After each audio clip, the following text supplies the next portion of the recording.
Askofu Musa Masanja Magwesela kwa niaba ya Africa Inland Church Tanzania.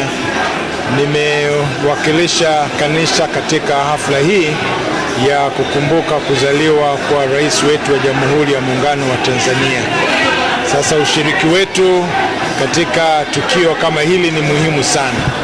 Hatuna utamaduni wa kukumbuka kuzaliwa kwa watu wetu, na hii inatuhamasisha sana na kutuhimiza ya kwamba kila mmoja ana siku aliyozaliwa, na kwa sababu hiyo ni vizuri tukumbuke ili tuweze kuweka alama katika miaka tunayozaliwa au miaka tuliyozaliwa.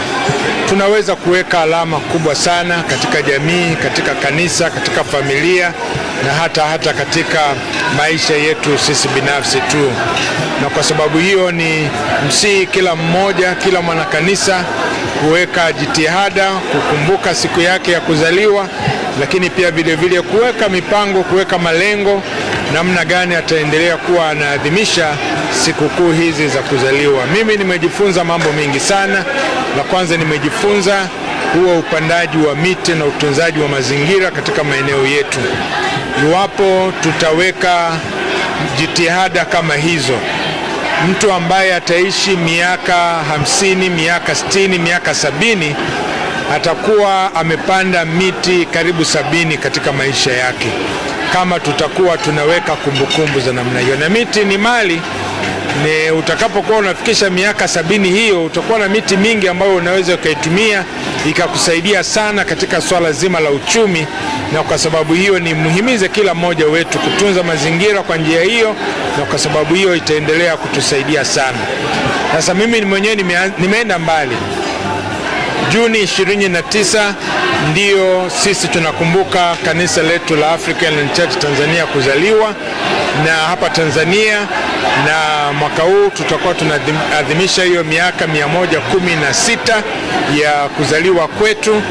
Na kwa sababu hiyo tukiweka jitihada ya kila kanisa kupanda miti, kama mkoa wa Mwanza tu wamepanda miti karibu milioni 16,000, sisi tunaweza tukapanda miti mingi zaidi. Na tukipanda miti katika maeneo yetu ya makanisa tutafanya vizuri sana. Na kwa sababu hiyo ni wahimiza wainjilisti, wazee wa hudumu wa makanisa, maaskofu wenzangu, tuweze kujiandaa vizuri, kuweka ratiba zetu vizuri, ili kusudi tuweze kubadilisha mazingira yetu tunayoishi, hata kwa ajili ya kazi kama hizi ambazo tunaendelea kuzifanya. Kwa hiyo kwangu mimi hii imekuwa ni kubwa sana.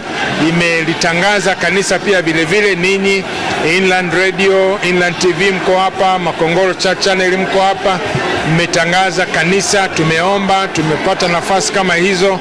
Hizo zote zinasaidia sana kulitangaza kanisa letu na kuona nafasi ya kanisa letu katika serikali yetu. Unatazama Inland Television, TV ya kanisa la AICT. Wakati ni sasa.